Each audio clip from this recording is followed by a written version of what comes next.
You know, turbines came along. I'm trying to remember back. I'm gonna go back 10, 12, maybe in 15 years. I mean, they've been around, but of late they've really made a big splash in the woodworking world, finishing world, and as well they should. I mean, they are. One of the nice things about the turbines is that they're all inclusive. I mean, you've got your air, you've got your gun, I mean, it's ready to go. And unlike a compressed air, you don't have to deal with moisture in the air and any of that. Not to mention, they're quite transportable.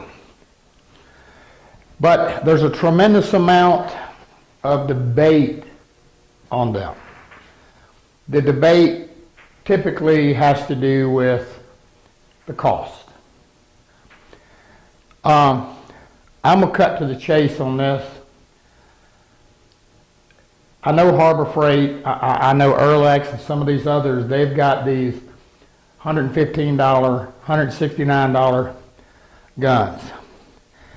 If you're spraying a solvent base or something you can thin, they do okay. But when you're getting down to wanting a really nice fine finish, they just don't have it. One of the things again with being able to get a good finish is atomization, and atomization is done based on air pressure as a big key and how fine we can break the product up. And when you get into water-based finishes and paints, it takes more pressure. In my opinion, the Erlex 5500, it's a two-stage unit. It's as far down as you want to go. And it's effective.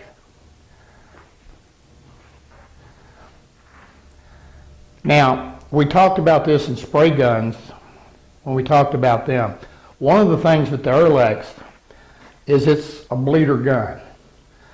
And I explained in that segment that one of the issues with a bleeder is that when you turn the pressure on, you have air coming out of it constant.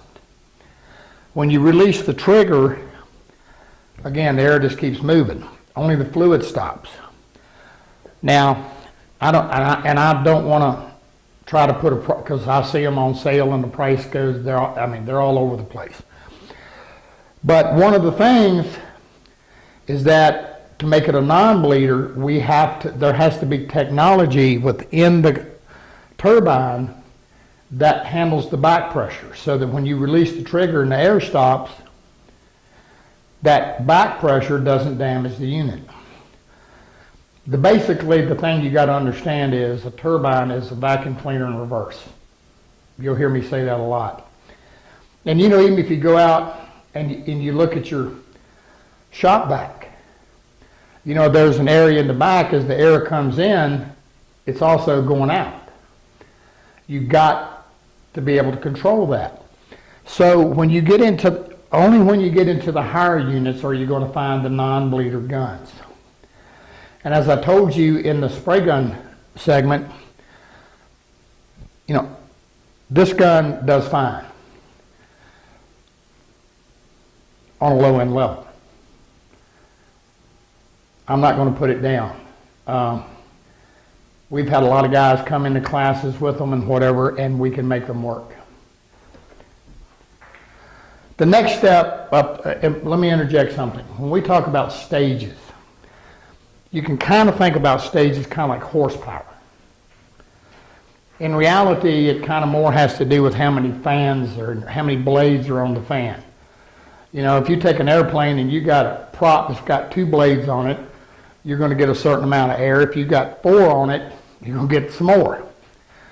That's kind of the way it works. And again, you got to understand the turbine is supplying the air as needed, unlike a compressor that stores the air.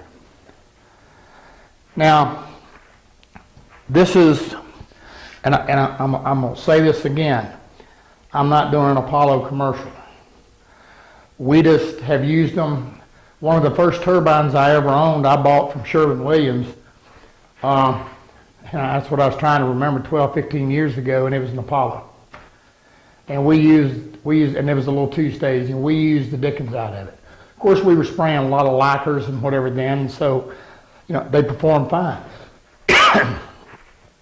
But that said, so Apollo is one I started with. I've had good service, and I'm one of those, if it isn't broke, I don't fix it. I just kind of stay there. Now, over here, this is an Apollo. This is a 5-stage. Variable speed, it's called a 1050 BR. And this is their 7500 gun, they call it the atomizer.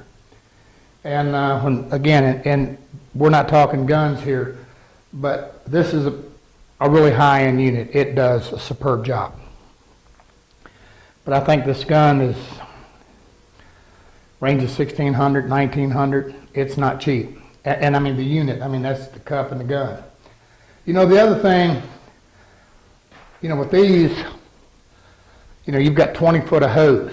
On the Erlex, you got 13. Not that that's a big deal, but it depends upon what you're doing. The other thing you have to know, you can't add to the hose. When you add to the hose, you get less pressure.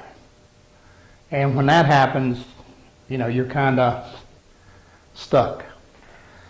The other thing with the Erlex is it's what we'll call a fixed pressure. I mean, you can't, what you got is what you got. You can't change anything. On this 5-stage 1050 VR, VR simply stands for variable. I can regulate it. I've got a high and low and in between. I can change the pressure. Apollo's come out with now a new series. It's called their Eco Series, and it's also a fixed pressure. And they offer two types of guns with it. One is, I forget the number on it, and the other's a 7000, and it's a non-bleeder. But again, it's fixed pressure. And it's a 3-stage. Behind here, we've got another Eco system, and this is a 4-stage. And they also have a 5-stage in the Eco. Now, I've had guys in here who've got the Fujis, 2 or 3 others, I can't remember the names right off, and they performed excellent. I'm not trying to sell an Apollo. But those, the Fuji and whatever, they performed superb. Do what? Turbinair. Well, Turbinair is no longer in business. Oh. Sorry. They kind of went out of business. And one of the issues is that they all were kind of industrial commercial. But and by the way, if you happen to own a Turbinair, a little bit of advice, the Apollo products, they sell replacement parts and whatever that fit the Turbinair. Turbinair was an excellent product in my book. It was superb. So, what would be my recommendation?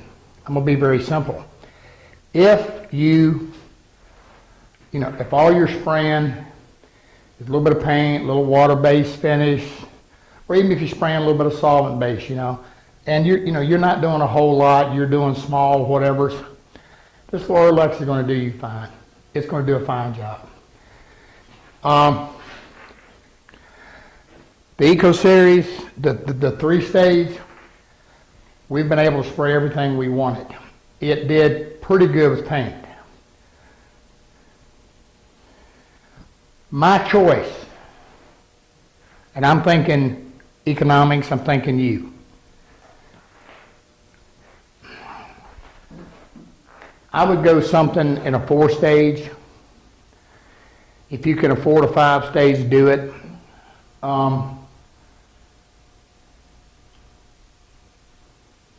My reasoning for that and my thought process in this is paint. Now, yesterday we filmed a whole series on spraying and applying paint. And I'm going to refer you to that because in that series, we went through and we put these things through their paces, spraying latex paint. And that's one of the toughest things out there to spray. And, you know, they all performed. Everything performed.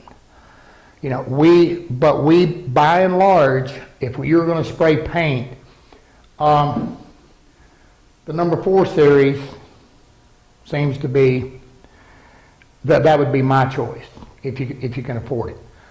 But again, the 3 performed and the Airlex performed. So what is what would be the end result? The cut into the chase thing. Buy the best one you can afford. Simply put. One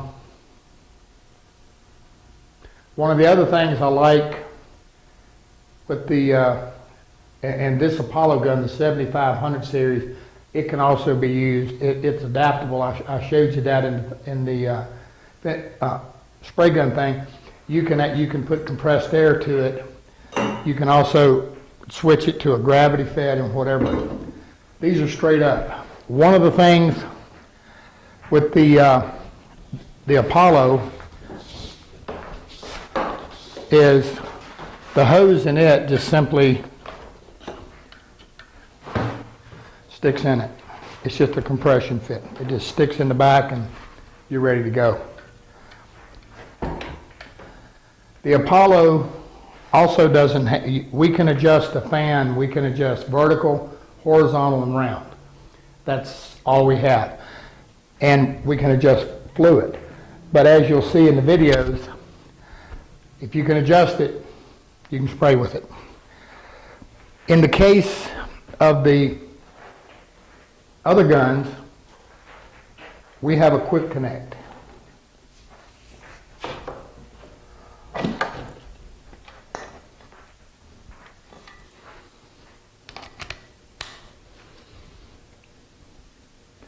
Now this is the 7000 Apollo.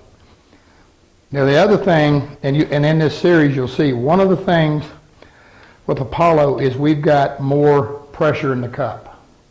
They pressurize the cup a little heavier. And again, the Fujis and all of them pretty much did the same thing. The Airlex, it has a hose on it and it pressurizes the cup, but not near to the extent that the Apollos do. If I'm trying to get a fine water-based finish, I find that makes a difference. I can do it with the Airlex, but I do it by reducing the fluid, and you'll see all of that. But you've got a hose here, and what it does is it just puts enough pressure in the cup to help lift the material. So again, in conclusion, with a turbine, just get the best that you can afford. And like I said, I'm trying to remember, having a senior moment here, I'm trying my best to remember what was some of the other turbines that we've had through here. Fuji's a big one. Fuji's a big one. And like I said, I've used them and they are nice. So I'm not, again, get the best that you can afford. But stay away from the very bottom ones. Like I said, you know, if you're spraying a little bit of stain dye or solvent or whatever, they'll do it. But that's about it. The other thing I don't like with them is I don't like, a lot of them have these plastic cups and the gun's all plastic and the needle and the nozzle in them has got a little bit of brass something or another. I guess you figured out I'm not a fan, say the least. They do that. Oh, I know what it was. Somebody had a Wagner. And I'm not talking about the little pump pressure, you know, I'm not talking about that. It was a Wagner turbine. It did pretty good. Not putting any of them down. And again, it's just, when you understand the stages and you understand that when you get into heavier viscosity materials like water-based and so forth, and paints and whatever, having that extra pressure and that extra oomph in there, it makes a difference. That's pretty much turbines.